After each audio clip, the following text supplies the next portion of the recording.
Tuesday, April 9th. I call to order the Joint Administration and Governmental Affairs and Special Call Committee of the whole meeting for the Birmingham City Council. We have present members, President O'Quinn and Councilor Clinton Woods. Councilors, we will proceed with the agenda as printed, and if you had a chance to read the minutes of our last meeting of Tuesday, January 9th, I'd like to entertain a motion for approval of those minutes. Move approval. Second. Okay, any questions? All those in favor, please say aye. Aye. Thank you. The minutes of the January 9th meeting are approved. Under old and new business, we do have today on our agenda presentation of the 2024 legislative updated agenda. We'll have our Senior Public Affairs Officer, Mr. Earl Hilliard Jr., will be providing us with an update. As you know from our last meeting, that is the time that we reviewed the priority list of the 2024 legislative agenda. And today, Mr. Hilliard is here to give us an update on the actions taken forth so far in this legislative session. Thank you, Mr. Hilliard. Good afternoon. Earl Hilliard Jr., Senior Public Affairs Officer for the City of Birmingham Mayor's Office. So I'm back. I had the opportunity. You said lower the mic. Turn it on. Oh, it's not on. Sorry. There you go. Are we good? Oh, okay. A few months ago, I had the opportunity to come in front of you and talk to you about this year's session. One of the first things that I mentioned to you was I said that because it's a presidential year, we get caught up in a whole bunch of national politics come local, and it could really change the complexion of a lot of the things we tried to do. We have been playing, it has been a very interesting and exciting, but a really fast-moving year. They went into session February 6th, as you know, but as of today, they're at day 20 of their 30 allotted days.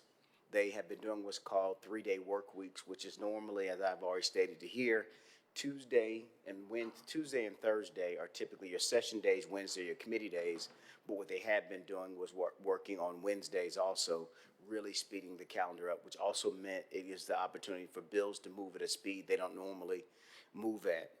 First thing I want to say is I want to thank you for I think it was February 20th, we had our City of Birmingham mayoral legislative reception with the legislators. I know two of you were able to make it. We truly appreciate it. I'll tell you, the feedback from it was phenomenal, and I was actually asked by multiple legislators to make sure we do that same thing again and nothing else. They wanted to do it just like that. But I think it really did allow for us to spend time with the legislators and really work with them and really talk with them.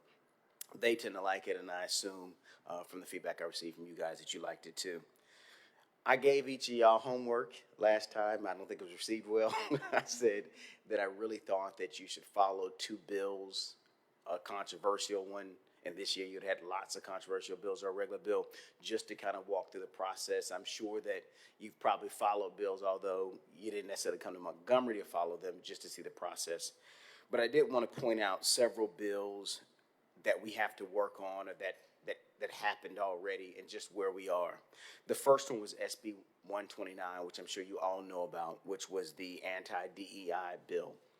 One of the reasons why there were multiple amendments to it, but one of the reasons why we were concerned is because this bill basically prohibits from maintaining an office that promotes diversity, equity, or inclusion. It prohibited working on any programs or expending funds that worked with or promoted what they consider to be divisive concepts or anything diversity, equity, or inclusion. As you know, we have several departments or divisions in the city of Birmingham that will be directly affected by that.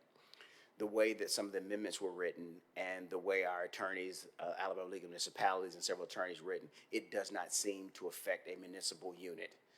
Well, I will tell you this, though, it absolutely affects all boards of education, which means that libraries and schools, partnership programs like that are absolutely affected, and we will have to see the effects of it when it obviously doesn't go into effect until the end of, I think it's October, the beginning of November, and then we'll see like the actual real impact that this bill has. But that one was a huge issue and kind of held the legislature hostage. The next one is SB 51, which was the Monument Protection Bill. Not sure how much you're familiar with that bill, but what it did was it said that, as you know, we had some monument issues a while back. They created a bill that basically put a huge fine every day on a monument if you moved it or obstructed it or whatever. But they also allowed a process that said that you can go through this process to have a monument properly removed or torn down or whatever. Well, this bill came back, and what it does is called the Monument Protection. This is if you remove a monument, if you remove a school, if you remove anything with a name or something, it says that if you destroy it or you get rid of it or whatever, when you create the next thing, you either have to put a memorial to the monument or whatever you put there has to be renamed after whatever was there before. So if you getting rid of it for the name or whatever, then you have to put the name right back. So that bill is right now, it's pending committee. We're hopeful that it doesn't, we have an opportunity to really evaluate that bill a lot longer and that it does not have the opportunity to pass this session. The next one, HB 128, the Historic Property bill. I'm not sure if you heard about this, but we had some concerns with this, although it looks like they'll probably work out some of the concerns. This one would allow what they call a place of worship to be omitted even retroactively from a historic district. That means that a church or a place of worship would not be under any authority under a historic district. So whereas right now you can deem something historic property, you would not be able to do it. The church have the ability, which would have the ability to opt in if they chose to. But even retroactive, that means if a church were considered to be a historic site, it could say they didn't want to be any longer if this passed, and they would no longer be under the obligations or under any restrictions of a historic district. That bill is on the House floor soon. It is passed House committee, and that is HB 128. I have two more. HB 67 was done. Last year we were successful in passing a bill that exempted computer equipment, computer software, and other things from competitive bid process because things we need. Well, someone introduced a bill that would actually delete that exemption, which would put us right back where we are. And that bill is also in House committee coming up. Then obviously, SB 38 is another bill that we're fighting. It is the remove excise taxes from gross receipts, which what that would do is allow corporations and companies to take their taxes off what they consider gross receipts, which would obviously affect business license fees and other things, drastically reducing the money they'll pay the city. And then HB 196, we're still doing more research on this one, but this would allow a land commissioner to avoid the land bank. It would allow them, when the 3-year process, we had it moved from 5 to 3 years, it would allow them after 3 years to then contract with online auctions, immediately contract with online auctions and put those properties in online auction. As you imagine, one of the reasons why the land bank needed to have that 5-year to 3-year so that we could get properties earlier, so we could obviously save the neighborhoods and work on the neighborhoods. Those are the ones that, and I tell you that we've been playing defense all year, because when Alyssa comes up here, when she comes up here and talks about our actual agenda, so much of what I tell you we do, we want to move things forward. And we have a bill that Attorney Stanley will talk about that really talks about some things that y'all really wanted that we might get this time that we feel good about. But we have to spend so much time playing defense, it does affect things. Now, there are just a couple I want to throw out with you, so that you know the budget is going to come up next week probably. This year, record $3.3 billion in the general fund. That's what came out of committee. Possibly Education Trust Fund, $9.3 billion this year. Obviously, records for both of those. There is a bill, HB 182, which would allow for the removal of an unauthorized individual. I know that some of you would be interested in that bill. It will make it easier for you to move. It would make it easier for a person who owned a property to get rid of an unauthorized individual from their property. It would make it a process of a form they'd fill out, and they would submit that to the police, and the form would vouch for them having ownership. The police would verify that ownership, and then within 24 hours, they could have that individual removed. That bill has already passed. That bill has already passed the House and is moving to the Senate. Yeah, it passed the House and moving to the Senate. And then this one you might be concerned about, HB 365. It will require municipal officials to participate and complete a training course upon election, but also every year will require you to have 5 hours of continuing education training. I want to hear from you guys what you think about that. Obviously, the Alabama League of Municipalities would be the one tasked with doing those trainings, so they're very much in support of it.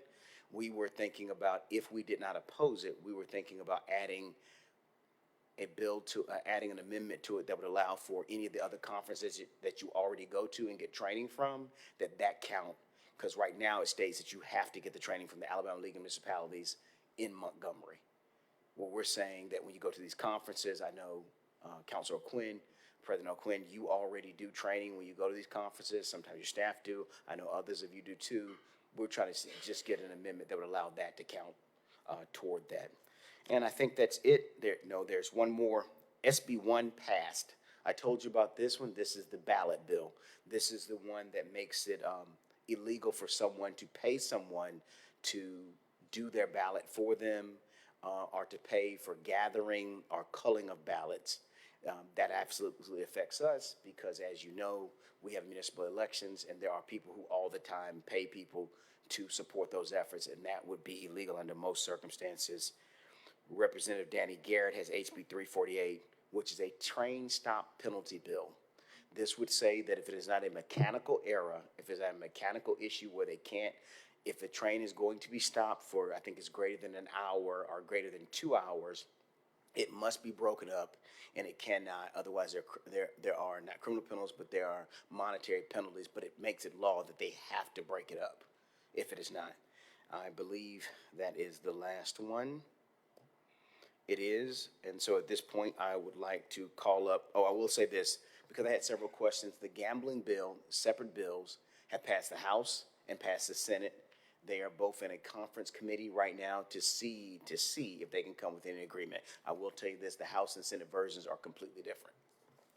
So Thank you, Mr. Hilliard, for bringing this group of bills to us. I know these weren't necessarily on our list of our agenda, but these have great impact to Absolutely. us as a municipality. So if you would allow me, I'd just like to see if any of the councilors have any questions regarding any of these bills that you've just mentioned and any follow-up questions. Yeah. Dr. Quinn? Yes, so HB 128, the historic property bill, yes, where is that currently? Is it, on the House floor. So it is passed the House committee, and it should hit the House floor this week okay, to be voted on the House. It has not hit the Senate yet. so does it only apply to certain types of property or certain types of historic districts? Because let me tell you why. I mean, the city of Birmingham has various kinds of historic districts. And, you know, even at the neighborhood level, like a local historic designation, there's, you know, some design, you know, in some of those neighborhoods, there's some design requirements. A local historic committee that approves requests for, you know, putting an addition on the house or, you know, a roof or something like that. Would it impact those types of situations? It would. as well? Right now, the way the bill is written, anything that had a designation of a historic district or historic area or historic region, a place of worship would be omitted or would be exempt from that unless they opted in. But it's tailored specifically to places of worship. It specifically says places of worship would be exempt. Which, as you know, because in a That's place like interesting. Birmingham, we have lots of, Right. we got storefronts, we got houses, we've got a lot of different things, yes. So And what's what the background on that? What church is causing a problem for somebody? Well, I have no idea, but what I'll do is, I know there are amendments already in that bill, the amendments already. The question is, I don't know that this bill passes this time. As I told you, it's on the House floor, but I think there's enough of an issue with people wondering, like how do you can anybody declare themselves a house of worship? Because in Birmingham, we have lots of places that Right. we call houses of worship, but, but we also have the slippery slope of defining what qualifies as a house of worship. So I think that may help the build up, but, Yeah. Then the other comment I had on the requiring continuing education for elected officials, I think for us, a lot of us participate in ALM already. So, just by virtue of going to events, we're getting some continuing education credits. Most of the ALM events offer those. It's a pretty simple process, to make sure that you get credited for those. I would think that it would be a bigger challenge from some of the smaller municipalities where, the council people in particular are essentially volunteers. They have no travel budget whatsoever. So what I'm saying is, from standpoint of City of Birmingham, I don't think it's a challenge, but statewide, it's probably going to face some resistance. they added in the bill that the way it's written, it says that the municipality can pay for it for the counselors. I'm sure they probably added that in that situation where they're volunteer municipal officials. So, because this also includes the mayor. It includes the mayor also and the other municipal officials. That's interesting. And if you look at the bill, if you decide to look at the bill, you can see the courses they say are necessary. Because they have specific courses that they think people who are mayors and councilmen need as part of their training. It's probably a good idea. Yes, thank you. Councilor Woods, a question? Well, I do have a question. I just wanted to go back to SB 129. Okay. And I know that one passed, correct? Yes. And there was some concern at one time that this may have placed some limitations on Panhellenic organizations that may be on a college campus. Do you know if there were any amendments that were put forth that talked about that or addressed that? They placed amendments in there that would exempt sporting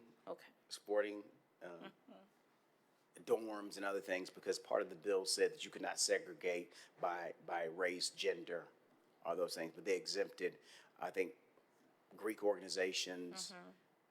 I think it was Christian specific organizations, and then they exempted athletics from those gender specific things. I just wondered if there was a coach that we will not name that was very vocal about that, so maybe that's what brought some of those amendments in there. Very good. And the last one, I just wanted to piggyback on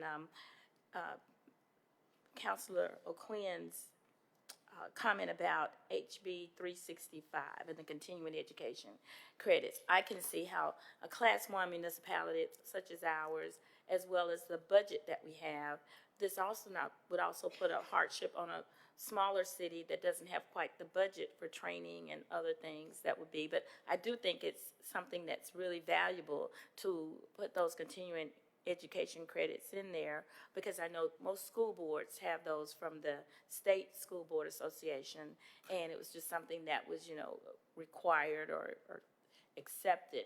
But I'm hopeful that they can find different things, because we have different avenues that we could get continuing education courses, but it's because most of us either travel or parts of groups like National League of Cities and NCRC, where we could capture some of those continuing education credits. So this would be interesting to see. And I apologize, I didn't capture. Where is this as far as being passed as in committee, or it's just out there? This one is, I think this one's is going to the House floor.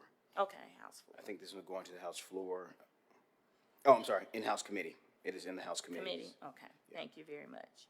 Question. Yes, go ahead, Dr. O'Quinn. So I believe it was 2015, 2016, where the state legislature enacted training requirements for school boards.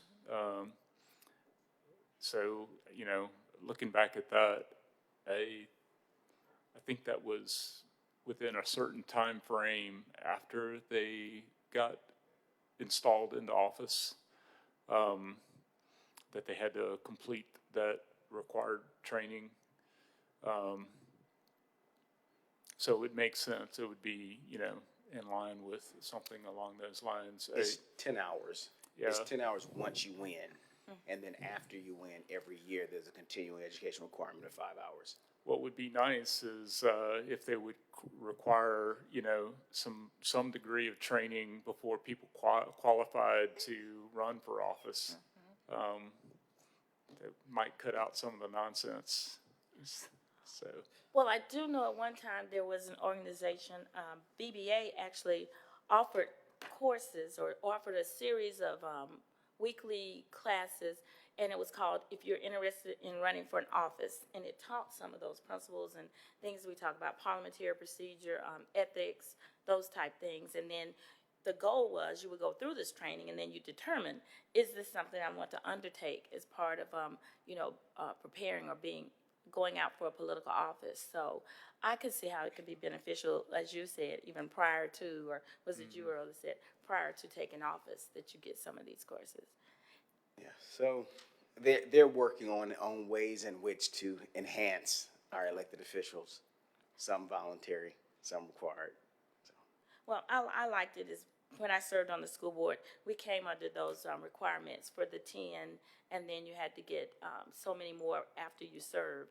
And it was on the onus of the school system to provide that training for them. So we actually would sit and have training that would often be led either by the school board attorney or the Alabama School Association of School Boards. So that training is out there. So I think it would be helpful to current serving municipalities and those type offices. All right, if you'll continue now, we're going to focus on our Birmingham priorities. And as I get ready to call up our newest member of Government Affairs, Alyssa Thomas, I am going to call up Attorney James Stanley also. As I call them up, I'd like to say I did not mention statewide they've been, as I'm sure you've seen at L.com, they've been assaulting libraries, and librarians. Not only do they pass the bill, they can now recall library board members. So those members can now be recalled. Not only have they done that, they are now going to make it, well, they have a bill that if it passes, it could criminalize and make it criminal for librarians to have certain content in their library, and they may not even have the knowingly in the bill. So we still have to stay vigilant and really watch for that, because as we have people that represent and work for the city, we have to make sure we protect them and their daily life. Thank you. Good afternoon. Thank you. And just for the record, if you just state your name and your title so that we can get that in our minutes. Thank you. Yes, I'm Alyssa Thomas, and I serve as Program Manager in the Governmental Affairs Division of the Mayor's Office. For our first two items on the agenda, I'd like to have Attorney Stanley speak. Thank you. Good afternoon. I'm Jim Stanley from the Office of the City Attorney. I'm an Assistant City Attorney. The two bills I was going to discuss briefly are the Alabama Land Bank legislation and the Code Enforcement lien foreclosure. The Land Bank bill was pre-filed as SB 3. Senator Coleman Madison was the sponsor of that. We got some comments from the Association of County Commissioners early on, and we've had some back and forth with them trying to resolve those. We're not in an impasse, but we're at a point in the session where we're not sure if the bill's going to advance this year or not. One wild card in all this, there was a U.S. Supreme Court case last year that impacted tax sales that came out of Minnesota, but it will have some impact in Alabama, and there is a bill that's been introduced in the House to address that. That bill, if it passes in its form now, will have a few changes to the land bank legislation, which was drafted well in advance of that. So, one question is, do we just wait and see what happens with that bill, knowing we're going to have to adjust either way, or do we proceed? And we're kind of deferring to the senators' judgment on how that proceeds. SB 9 is the code enforcement lien foreclosure legislation, which we think will be really effective in helping us deal with properties, especially a lot of the properties that come back to you over and over again for first for demolitions, then for a series of weed abatements. And there's really not a way to move those properties from the lien status. There's not an effective way to foreclose those assessment liens. This bill would create that process so that what comes out of the foreclosure sale is clear title, which would make these properties attractive to be put back on the market, back to productive use. So we think that would be a really good opportunity for the city. The bill passed the Senate last week. The Realtors Association offered 2 amendments. One was really some minor wording changes that I didn't think were really necessary, but they were also really weren't harmful either. The other one was they asked that a provision in our legislation be deleted. The provision would preclude somebody who had an interest in the property at the time it was foreclosed, or preclude somebody who had outstanding code enforcement liens against their property from being a purchaser at the sale. The concept behind that is if you have an interest in the property, you've got an opportunity. You've had several opportunities to pay off the lien. And we don't want to basically reward people who have not, met their responsibilities by letting them now come in and pay what they owed at the foreclosure sale, but also get clear title. The foreclosure will wipe out any other liens on the property. So you could be on a property with mortgages and other liens. You're not paying anything, and then when we foreclose, come in at the sale, pay the one assessment, and you get clear title. That seems like an unfair windfall. We believe we can actually address that with, when we do an ordinance without having to have it in legislation. So Senator Coleman-Madison, in consultation with us, agreed to make that concession to get it through the Senate. And again, we feel like we've got an option to address that issue anyway. Thank you very much. Any questions for the attorney?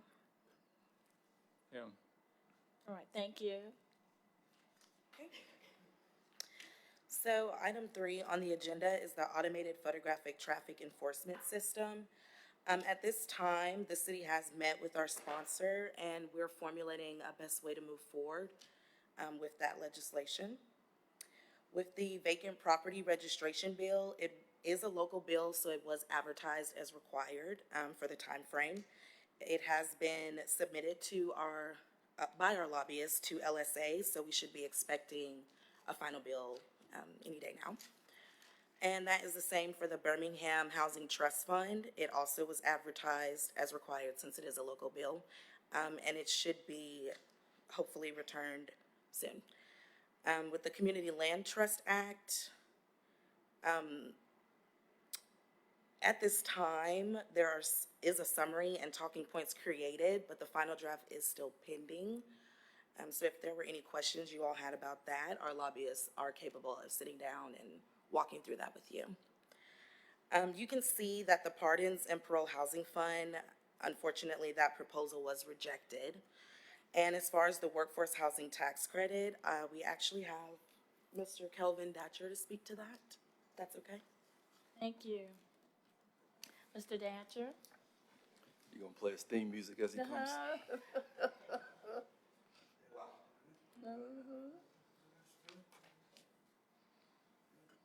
Good morning, Council. Kelvin Datcher, Deputy Director of Community Development. SB 233, sponsored by Senator Linda Coleman-Madison. It has made it out of the County and Municipal Government Committee, and we're hoping to get it to the floor.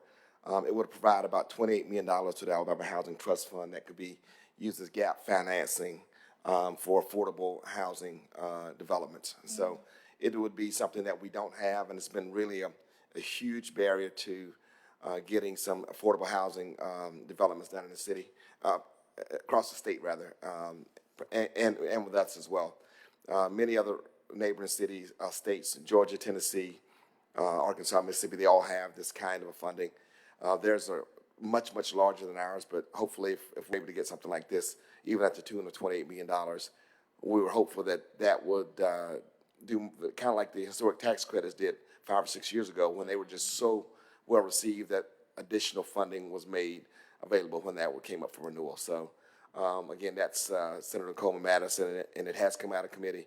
And the Low Income Housing Coalition of Alabama has sent out a kind of an action alert for folks to reach out and engage their legislators to try to get that to the floor. Thank you very much.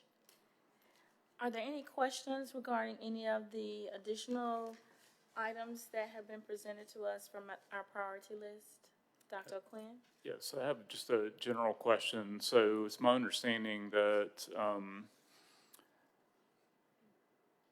with 5 days remaining in the session, that's sort of like the cutoff period for introduction of any, new legislation. So if it hasn't made it to the floor by that 5-day mark, kind of all hope is lost for this year. Typically, I don't know if you guys look at the Jones Group and the way they do their Nexus report and the other reports, they send you 3 different reports, but one of them has a calendar at the bottom of it. It's usually day 28. It's usually kind of day 28. It's not quite the 5-day. That is kind of one of the roughly. It's also according to whether or not the budget is passed or not. Because once again, last week was the first week that they went back to 2-day sessions. So they're extending again. I'm assuming that's to wait on the budget to get here. But if the budget's passed really quickly, then sometimes they'll burn days and they'll do amazing things to get rid of days. You really don't know. The 5-day mark is probably a good general overview, but the 28th day is kind of the last. And what they'll do is they'll break the rules, or they'll break the unofficial rules if there's something they still need to pass. Okay. So with only just a few days left, technically, there's still some hope. Yeah, we have, so as I told you, basically today, specifically they're in session now, we're at day 20 of 30. So there are 10 days left. So in other words, like SB 9, which is past the Senate and is going to the House now. Obviously, anything in the second House has a great opportunity as long as it doesn't get sent back for some strange reason. If it's still in the House committee, it has a possibility if it passes out, if they do a 2-day work week this week, if it passes out this week or Tuesday of next week, it still has a real chance. Mm-hmm. Otherwise, we have to just hope for all kinds of miracles and blessings. Okay.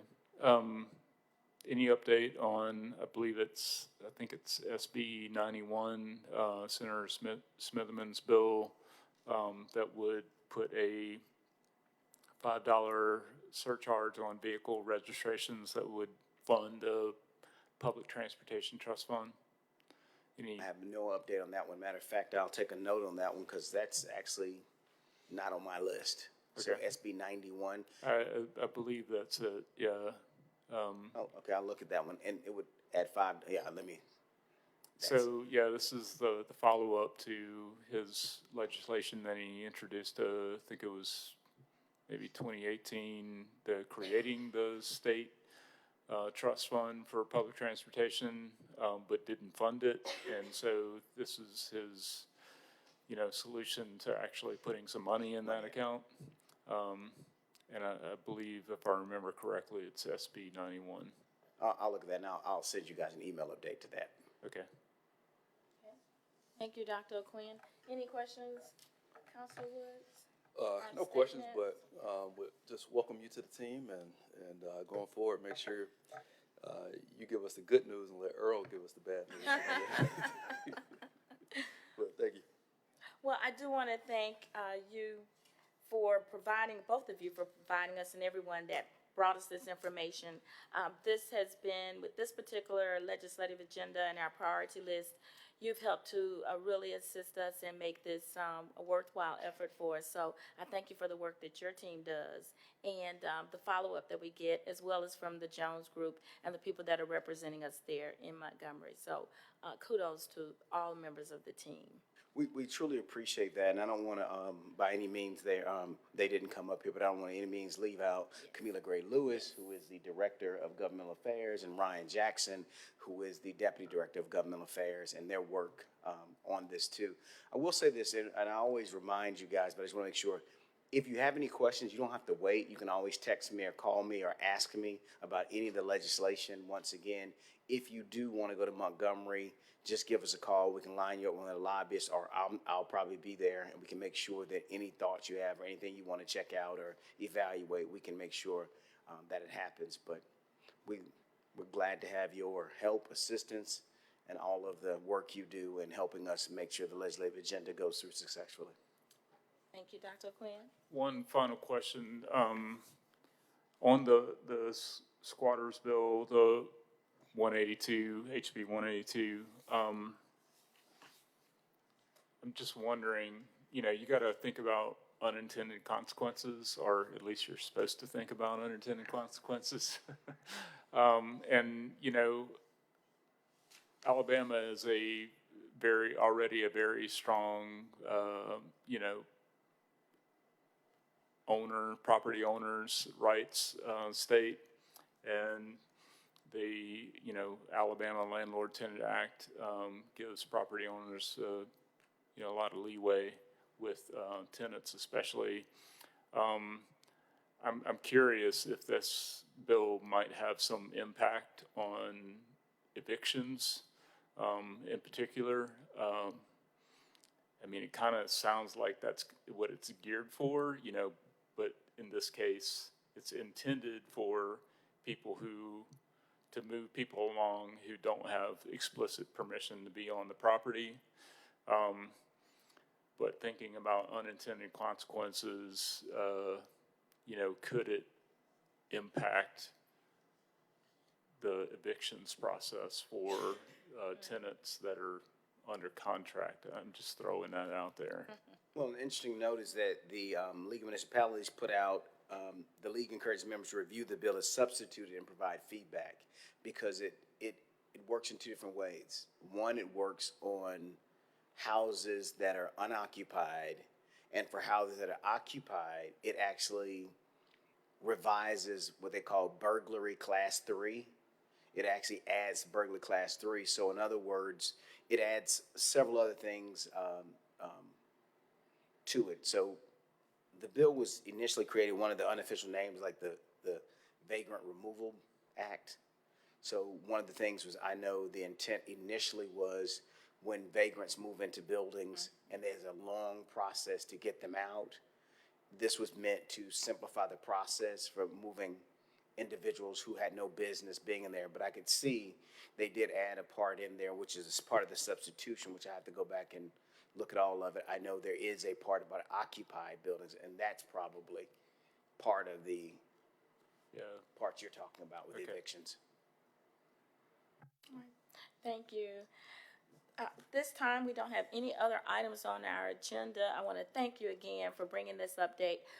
Perhaps at the end of the session, we'll come back and we'll just do a recap, and then we can look forward to where we are for the next session. Any thoughts on any type of calling any special sessions? Any thoughts that you think may occur with that down the road? I don't think right now no one's talked about a special session. I will tell you that in both of the versions of the bills for the budget, there are money for prisons.